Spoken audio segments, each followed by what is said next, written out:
Today, I am coming live to you with the title, Mike, I Thought You Were Dead.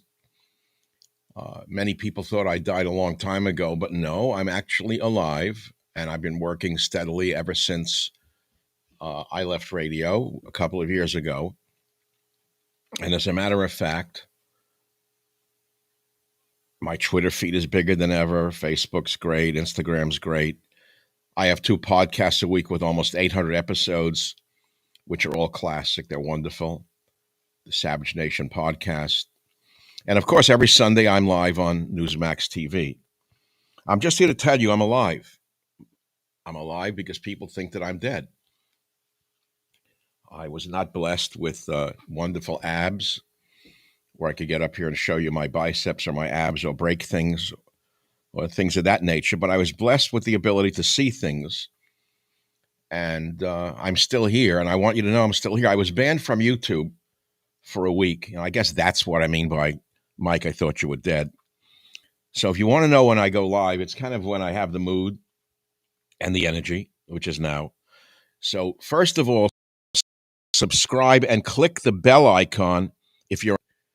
Someone said the reason people don't know that you're live on YouTube is they have to click the bell icon. I don't know about this stuff. I swear to you, I've been on it since 2009, and I really don't know all the details of what this called is, social media stuff. There are experts at it, I understand, and I'm unwilling to hire an expert because Mike, I thought you were dead is a good title, and here you are. See, I thought you were dead. I recently only found you again after about a month ago. No, I'm still here. I am still here. Look, breathing, enjoying life somewhat. I'm so miserable from the news. You can't believe it. Now, look, don't get me wrong. Israel and Hamas are on the verge of a peace deal, which is really great news. There's no not cure for cancer. They would say he caused the cancer. He didn't cure it. The same here. He's curing a cancer. Let's hope it goes through. And they're still hating him. And here in California, now that Newsom is termed out, God knows, of course, where he's going to go.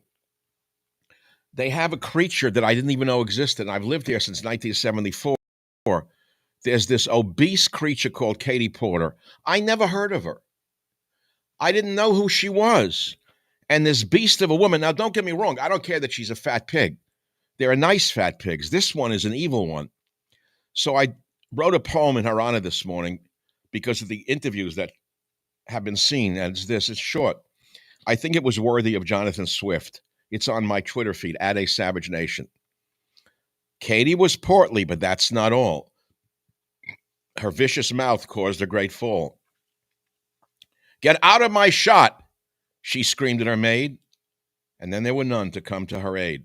By the way, Karen, if you're listening, there's a typo. It says get of my shot. It's get out of my shot. There's a typo. There was typed wrong. So I have to lose my 4,000 Twitter. Don't take the Twitter one down because, here's the thing about Twitter is that when you make a correction, you lose all of the people who already signed on. Facebook is a much better algorithm, by the way. You can edit it even after it's been up for a while so you don't lose the people who've already signed on. And Instagram is better. Instagram has the best video quality for some reason of all of these 3 channels.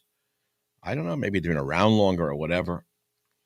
So if you go to my sites, you'll see Katie was portly. You'll see the new podcast that I did about the MAGA influencers rehabilitating Hitler. Now, don't get me wrong. Not all MAGA people are rehabilitating Hitler, but there are MAGA influencers who are rehabilitating Hitler. And I did talk about that on my podcast, and I think it's worth your while to look at it. I see Mike, I thought you were dead is live on Twitter. Only a few hundred people have come into the theater so far because I'm just warming up. And, it's not the best time to do this. What is the best time for me to go live if I had to go live? I used to be on radio 3 o'clock Pacific, And I dominated the afternoon drive slot for years. And people seem to like that 6 p.m. Eastern. But I don't want to have to do this on a regular basis. I'm not doing this for a living. I'm not doing it anymore for fame or fortune. I'm not doing it for that. I'm doing it, I swear to God is my witness, like any true performing artist, for my own satisfaction at the end of the day. I have to perform. I have to walk on the high wire, or I don't feel as though I am alive. A pilot has to fly. A sailor needs to sail. A skater needs to skate. A lifter needs to lift. A singer needs to talk. So I thank you for listening. I have a lot to say. I mean, I've been preparing this for 3 days now.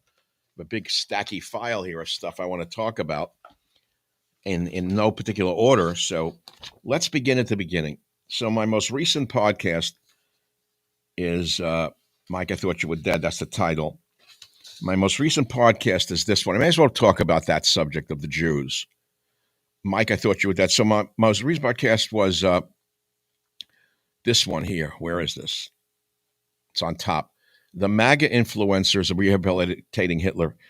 I mean, Tucker Carlson is not doing it, but he's doing a good enough job of defaming Jews, in my opinion, for reasons I cannot understand. Candace Owens, I don't know who she is, some low grade, low pay, married some English Jew hater in England and suddenly popped out as a hater of all Jews. It's unbelievable to me. So I want to talk about Jews for a minute.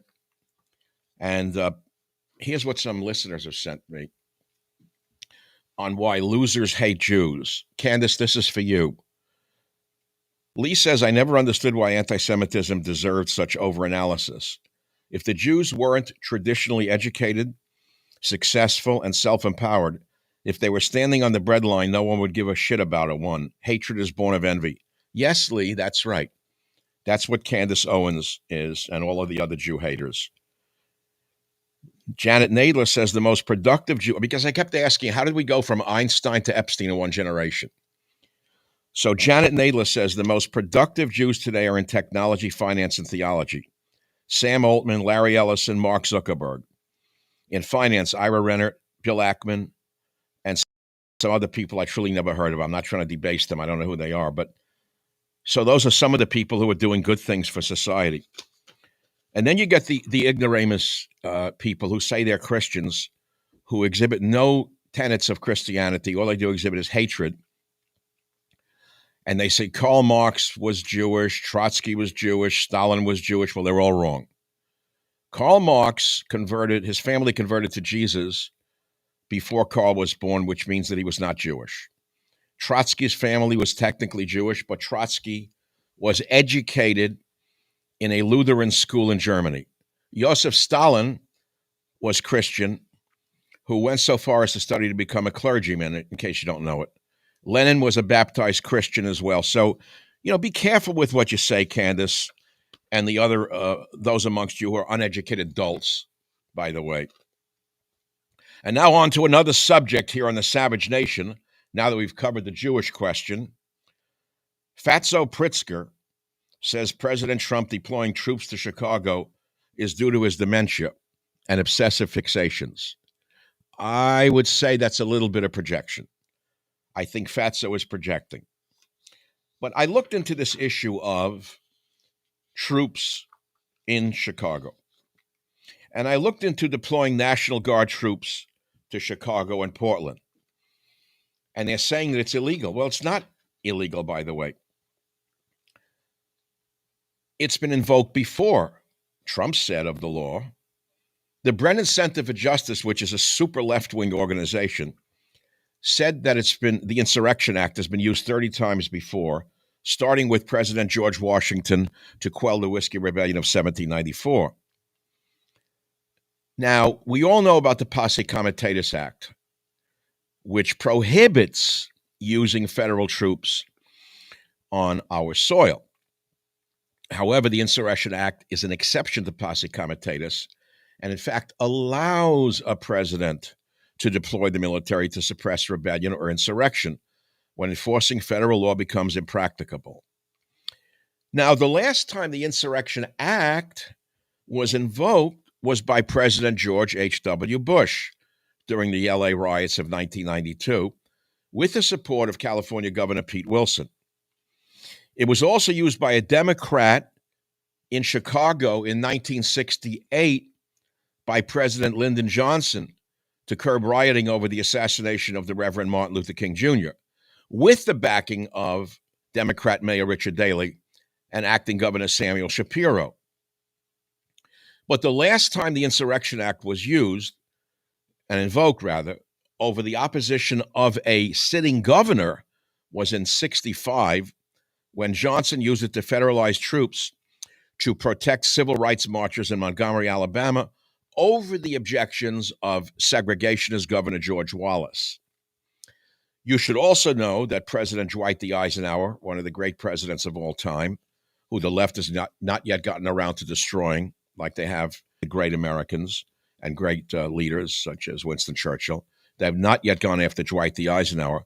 Eisenhower invoked the Insurrection Act in 1957 to order the Arkansas National Guard to stand down from its orders from Governor Orville Faubus to prevent the segregation of Little Rock's public schools following the Supreme Court's Brown versus Board of Education ruling.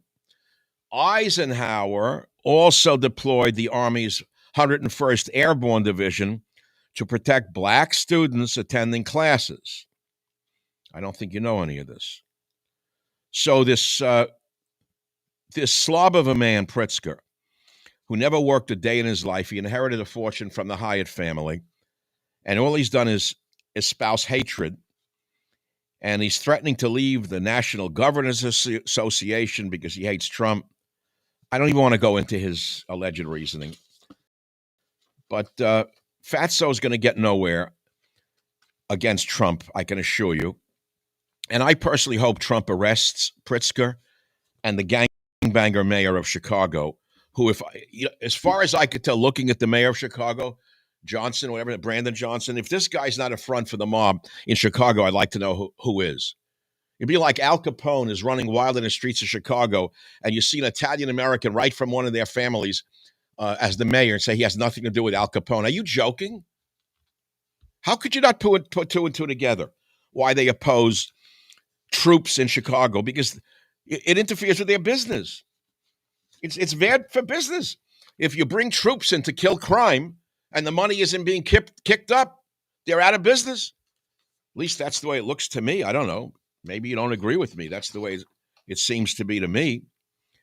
And basically, those are some of the main topics that I really wanted to sound off on today on the Savage Nation. Now, if it was the old days of radio, I'd give you my phone number and I'd tell you to call on any of these subjects, and I'd go to an ad for a male ED product or something of that nature. I've never seen such ads today for male ED products. It seems everybody can't get a bender. Did you ever think the men don't want to have sex? That they're not interested in sex? That they don't have ED? They just don't like the person they're with? What is this with drugging everything? I mean, who invented the term erectile dysfunction? It just means the guy doesn't want to he doesn't want to be with her. He's not interested in her or in sex at all. But in America and the West, I guess you think you're supposed to be in heat until you drop dead at age of whatever it is. Crazy. Ads for ED. Everywhere you turn, it's another ad for erectile dysfunction drugs. Or another insurance company for Medicare, Medicaid, Medicare, Medicaid, Medicare, Medicaid, buy this drug, buy that drug, the most toxic drugs on earth. The side effects, they're supposed to cure you of depression, but watch out, it can kill you of a heart attack. And they show the woman running around and dancing, and she's happy again because she took Scalezia. She took a new drug, Scalezia, and she's running around again, and she's happy again. But the side effects are lung collapse, liver disease, pancreatic cancer, colon cancer, a heart attack, and otherwise it's a fabulous drug for depression. You ever see these commercials for the? And the bathroom. I may be the only person left in America who is not poor, who has not renovated his bathroom. I look at these ads, people look like they've wound up in nirvana because they put in a jacuzzi shower. Before it was a bathtub and a shower. Now they have a door that opens up with faux marble and suddenly they're in heaven. She's in a bathrobe. She's got a cup of coffee, and she's in heaven. She got a rail to grab onto. What do they do in the bathtub all day? I don't understand this. I don't know. The world's going crazy. So as you can see, I had to sound off. And thank God I'm not on the radio. It's in my rearview mirror because I'd have to be talking about bathroom renovations, drugs, medications for ED and for other diseases during the break, which was okay. I mean, I love sponsors on my podcast, but in radio, they then came up with something new, which was live reads. They made you do live reads. That's okay for people with limited brains. Is that if you're talking about a subject, then you could switch to, let's say, an erectile dysfunction drug or a jacuzzi ad, an ad for a shower, and then go back to the subject like you know what you're talking about when you're only reading a script. I have always functioned in another way. I'm a high-functioning person, and I have always used stream of consciousness in my ability to discuss things. In other words, I let it roll. I let it roll. I let it roll. And I let it roll, and the thoughts follow each other in a logical manner, and it's a way of expressing myself. But if you jump from this to an ED ad, and how could you come back to what you're talking about? Well, you can't. Then you wind up sounding like Sean Hannity. So I guess that's it. Coming up on my podcasts is I'm interviewing Dinesh D'Souza again tomorrow. He's great. I have a great podcast coming up tomorrow, a little change of pace from the politics. We're moving to an old friend of mine, Steve Williams, who was the original digital designer of the dinosaurs in Jurassic Park. He's a brilliant guy all around, and he used to be a sniper and this and that. Great guy. Used to live in Marin County. He moved to the south. He couldn't take the scumbags who live around here, who pretend that they're so nice, but bring you back at the drop of a. So he's living around nice people in the deep south in the Ozark. I don't know. He wound up in Mississippi. I don't know how that happened, but he's much happier than he was. He bought a little farmhouse, and that's tomorrow's podcast. And then we're going to wait to see what happens Monday. Who will break the peace first before it even begins? Who will fire the first shot before the last shot is stopped? I don't know. I hope the peace goes through. The people in Gaza are thrilled to death that they're going to have food and water again.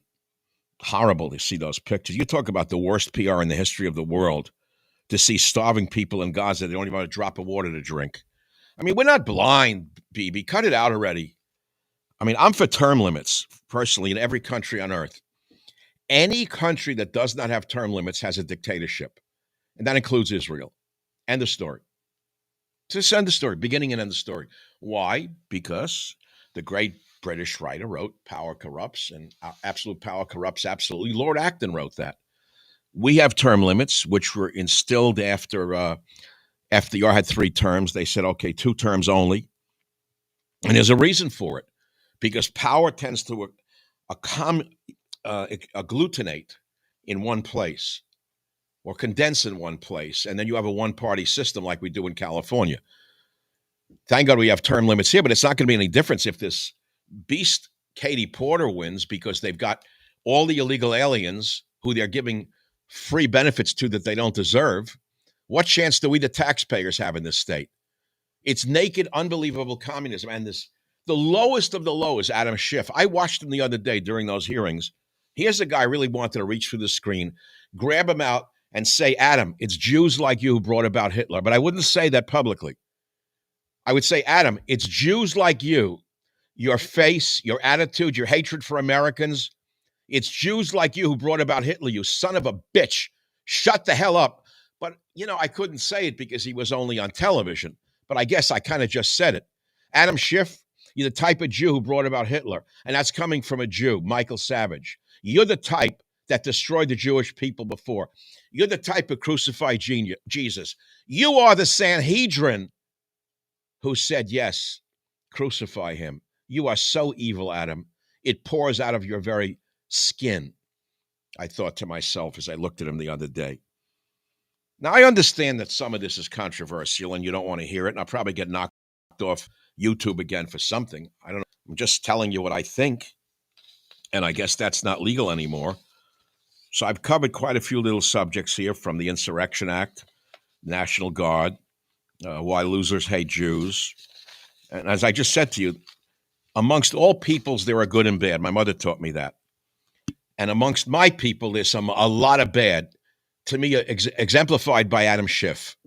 If you had to wrap up the evil in one person, it would be, let's say, Epstein, but he's dead. Madoff, but he's in jail or dead. I don't even where he went. That crook, the worst of us. Then you had who? You had Epstein. There's not a good. I can't think of one. Where are they? Where'd they all go? Where are the people I grew up like looking up to, like Jonas Salk, who inspired me to do great things in the world? They're not here anymore. I don't know what happened to my people. The only ones you see are these degenerate scumbags like Epstein and Schumer and this Schiff. It's horrible. It's just horrible. I don't know what it is. And why is it that so many of the obese lesbians are Jewish? I don't understand this. I mean, I'm letting it out. I figure, look, if I get thrown off the air permanently, it'll be the end of my career one way or the other, and that'll be it. Everything has an end to it. If this has to be the end, let the truth bring me to the end, because I had enough of this double talk already. I did a podcast the other day that wasn't on. I was banned at the time I did it. Imagine if after Pearl Harbor, December 7, 1941, Americans taking the side of Japan and attacking the dead American sailors as fascists. Imagine marching in the streets saying America is committing genocide by fighting Japan. That's what we have here in America with Antifa. And I'm so glad that Trump has declared them a domestic terrorist organization. But now I'd like to see the leaders arrested and the funders arrested. I mean, we know who they are. Breitbart had a great article on some of them. One of them, some guy from India, from America, made his fortune, moved to Singapore. Well, he's one of the biggest, according to one of the biggest funders. But there's also the Soros twins, the father and son. I have not understood in my whole life why these people were never arrested and tried for sedition. They have done so much to destroy this country, Georgie Soros and his mini-me son. By putting in these DAs like Alvin Bragg and the others who have let crime run wild in our streets, he has done more damage to this country than any foreign army ever did to this country. That one man, George Soros, and I'm using a Bernie Sanders finger, and I'm using the technique of the Bernie Sanders hand, and I'm using the finger to tell you George Soros has done more damage to these cities than together, who have never invaded America. George Soros and his son invaded America, and they did more damage than any army ever did. That's my Soros. So I don't know why he's not arrested for sedition. Found guilty, assets seized, and deported. Deported, both of them. Seize all their assets and throw them out of the country. Now, many of you could say, wait a minute, you can't deport an American citizen. Oh, yes, you can. It was done a long time ago. It was, who was it? I think it was, I always get the two confused. Was it Emma Goldman? World War I, they threw her out of the country, even if she was born here. Or it's Emma Goldman. Emma Lazarus wrote the inscription on the Statue of Liberty, which is one of the great lies in the history of the world, because at the time it was true. Give me you're tired, you're poor, you're hungry, those yearning to be free. Then it was true. My grandfather came over and he worked till he had a heart attack and died. He came here to work, to build a life for himself. Died very young, in his 40s. So a lot of immigrants in that generation came here and worked 7 days a week. And then he saved up the money to send it back to Europe to bring in the rest of my grandmother, Fanny, and my father and his sister. That's how it was done. They didn't come here to put them up in a hotel. They didn't stick them in a hotel and give them everything. They worked till they died. So when she wrote that, Emma Lazarus, give me a tired, poor, and hungry, it was true. They did come here to work. But that's no longer true. It's now they're coming here to work the system and rob us of our health care, rob us of our safety, rob us of our cleanliness, rob us of our dignity, rob us of our nation, rob us of our borders, rob us of our language, rob us of our culture. That's the new generation of vermin they're brought in under Joe Biden, 20 million, that never should have crossed our borders. Never. Never. Borders, language, culture. Me. And let me tell you something else. Borders, language, culture defines every nation on earth that is still a nation. And I'm not fooling you about that. Borders, language, and culture defines any nation on earth, from the smallest to the largest. They're all defined by the borders and their language and their culture. But when you bring in a polyglot of languages and you print ballots in 16 languages like they're doing in California for all these years so that illegal aliens can vote, you understand why California has died right before your eyes. From the golden state to the beholden state is what it has become because of these scumbags on top who have catered to the third world. Don't ever confuse the third world with the third world, because you'll be called a racist if you do that. And so, my friends, that's the world according to me at this time. There's not much else I want to talk about. If we had the ability, I found something that maybe I will throw in the mix now. I found something just before Trump's election victory, and it's called Trump's First Acts, What He Should Do. And I looked at it. I really don't know if I should read it because I don't exactly know what's in it. It could be a little like, oh, he's anti-Trump. God forbid I should say anything critical of the president. Look, he's a man like all others. He's an extraordinary man. He's doing very good things, but there's things I don't like that he's doing. I'm not with Trump on everything he does. I don't like the raping of the Alaskan wilderness. Don't tell me about drill, baby, drill. I care more about the wolves and the bears than more oil. Okay, period. End of story. I'm into the environment.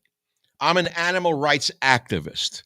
I'm not into raping the wilderness for the last buck that you could pull out of the earth. We inherited the earth. We didn't create the earth.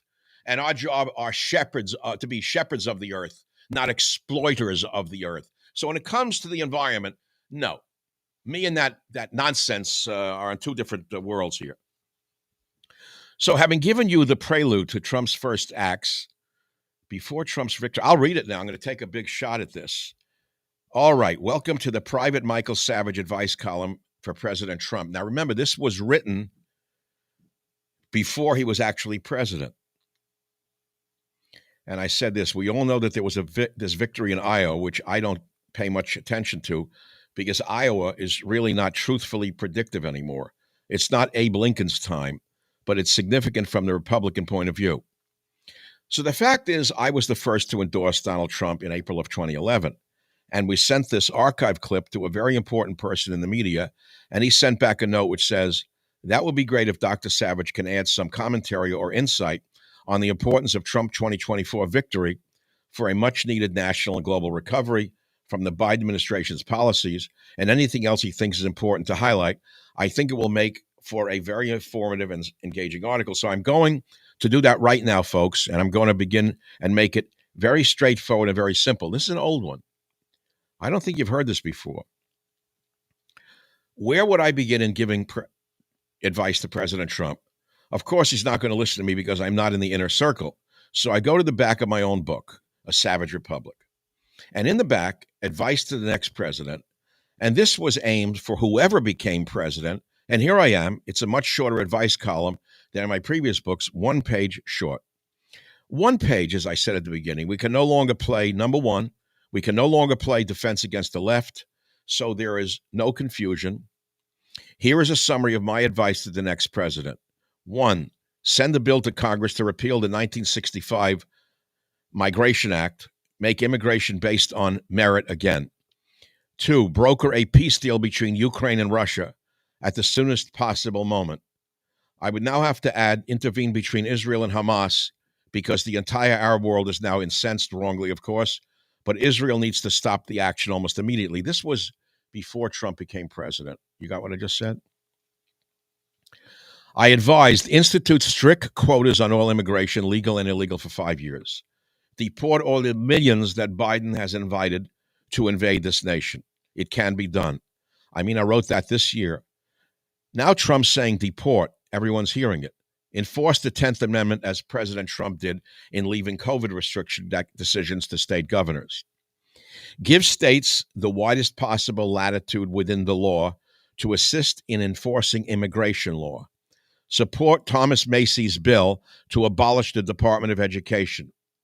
Return the legislative power to Congress by making Congress vote on all existing and future regulations. Lift all regulatory sanctions and subsidies on energy production. Gut the CDC, NIH, and other totalitarian health bureaucracies and investigate everyone involved in recommending lockdowns, mask mandates, and vaccine mandates. There must be trials. That would be Fauci as well. Now, let me pause right there. This was written before Trump was installed as was inaugurated. He had, I think, he just won, but he was not inaugurated yet. You may not know this, but California, in the state of in the county of Sonoma, just reinstituted mask mandates. The same fascistic vermin who did it before are doing it again. The same monsters are putting in mask mandates in California. I'll go on.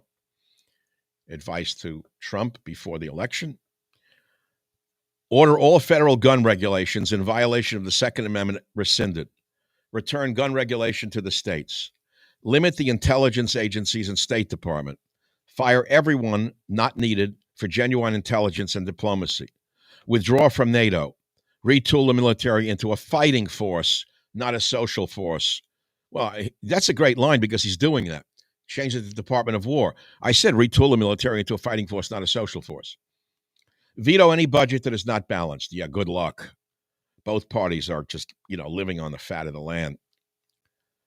Now, my advice to Donald Trump or anyone else who might win really contains the main tenets of this book, The Savage Republic. The theme that I have just suggested in these actions unites all aspects of my vision, and the main theme is peace, because I seek a society at peace with itself and the rest of the world. This is the foundation of civil society and of Western civilization. I want to pause there. When have you last heard a Western leader say that my main goal is peace, because I seek a society at peace with itself and the rest of the world? Which leader has said peace is the foundation of civil society and of Western civilization? None. The next president must be as committed to peace as I am if we are to endure as a free country. He or she must be ready to fight with the totalitarian international establishment to keep us from fighting to the death with each other. Peace is patriotic. Now, having said that, I'm also a realist. And having told you that I'm a realist, I also know that the chance of a president, meaning even if it's Donald Trump, getting anything done with this corrupt Congress is near zero. Now, here comes a big one. Here's a heavy shot right now. So we now turn to history for a possible model. And that model is not going to please many people. That model goes back to 1649, 1650 in England, where Oliver Cromwell dissolved Parliament and eliminated the House of Lords, calling them, he said, "You're whores, you're thieves, and you are unpatriotic." And he got rid of the House of Lords. You may not know any of this. He had to dissolve the House of Lords in order to take control of the United Kingdom Parliament. So he led a house. He had led an armed force into the Commons chamber. This is very eerie, by the way, because the left is now talking about using the military against Trump if he should win.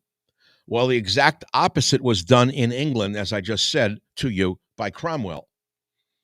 On April 20th, 1653, he led an armed force into the Commons chamber, as Charles I had done in January of 1642, and forcibly dissolved the Parliament, stating, quote, "You have sat too long for any good. You have been doing lately in the name of God. Go." You have sat too long for any good. You have been doing lately in the name of God. Go. I don't know what that means.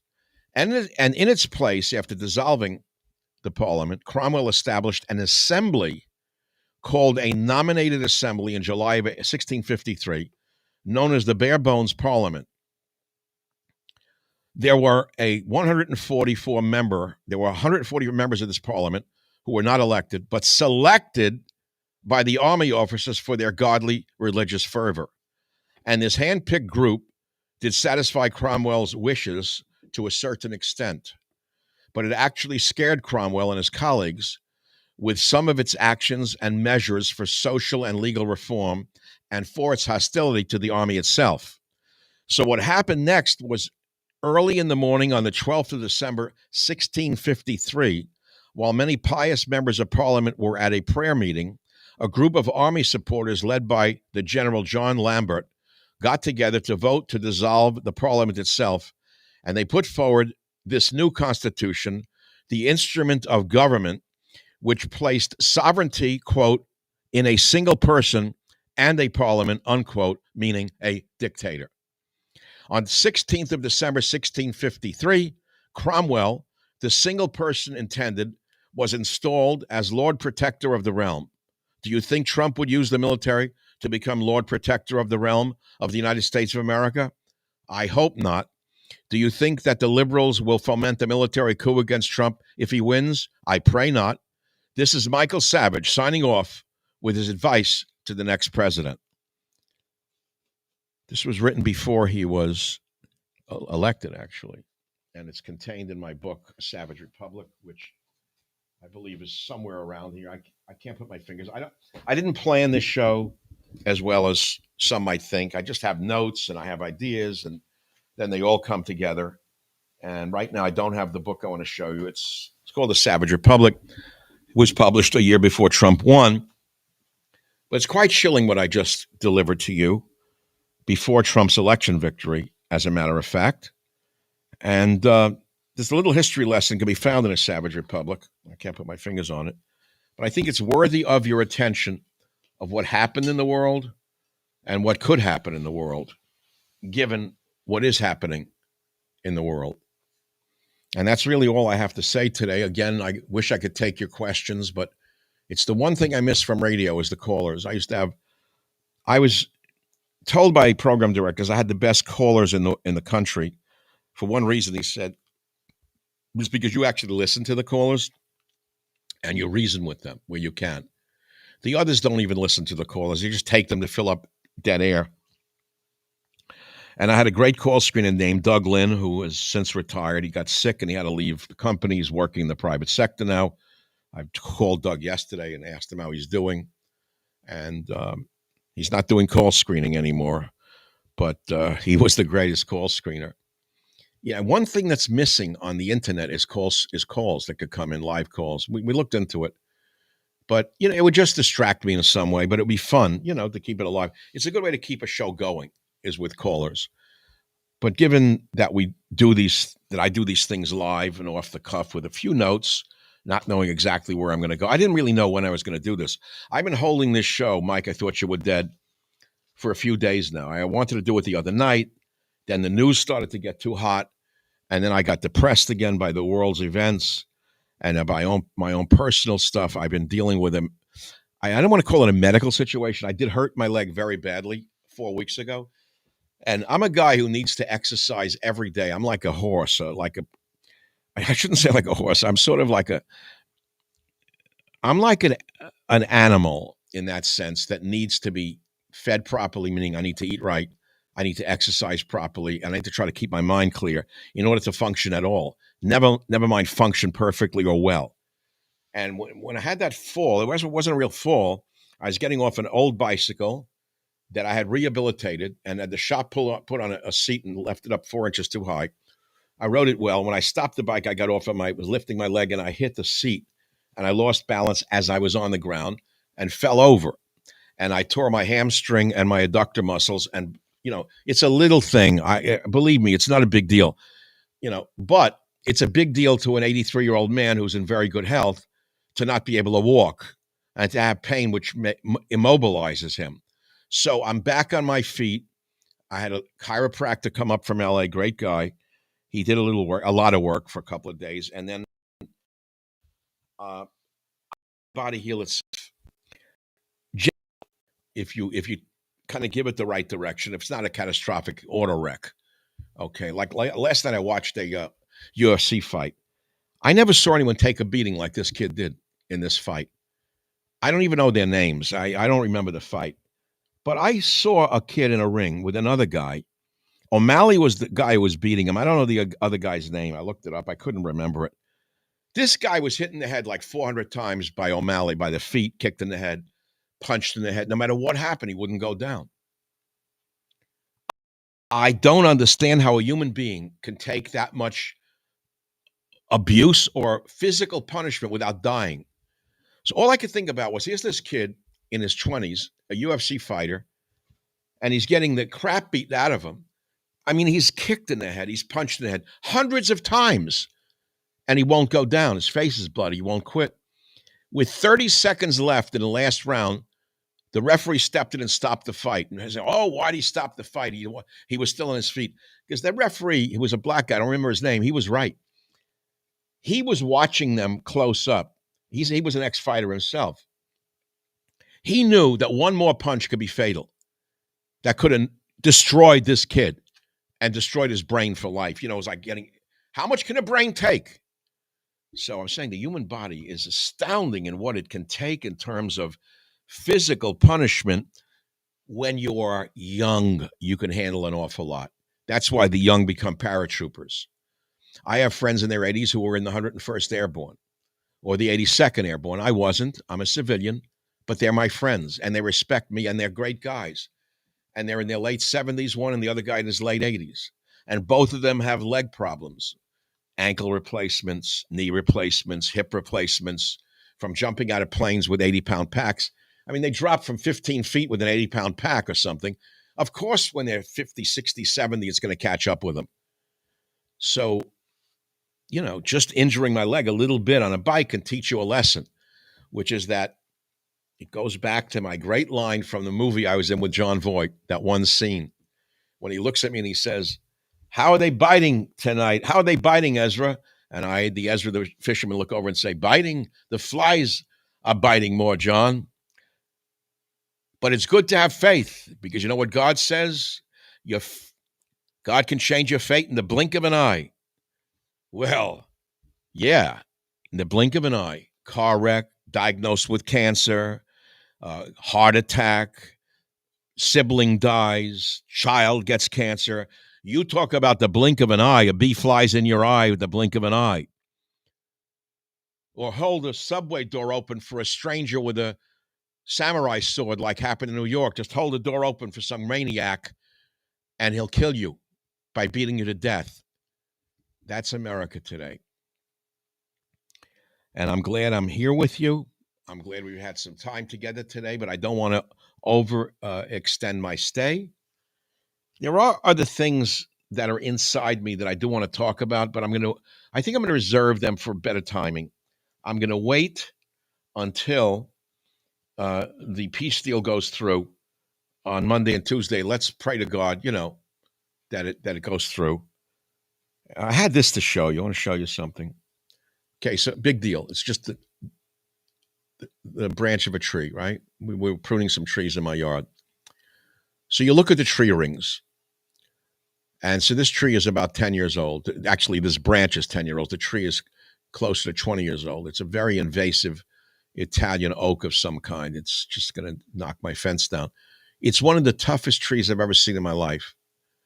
And you look inside of a tree. I have a degree in botany, a master's in botany, on my way to my doctorate in other fields. And I always loved botany because I love to study plants. And I went into the world of plants to get away from the madness of the 1960s in America, where everyone hated each other. And I thought that by studying the world of botany, I'd find some peace through medicinal plants. And in a way I did. But once you study life on any level or in any form, whether it be animal or, what you will see is warfare and competition. So the plants are fighting each other for sunlight, because without it, they can't live unless they're saprophytes or lichens or something.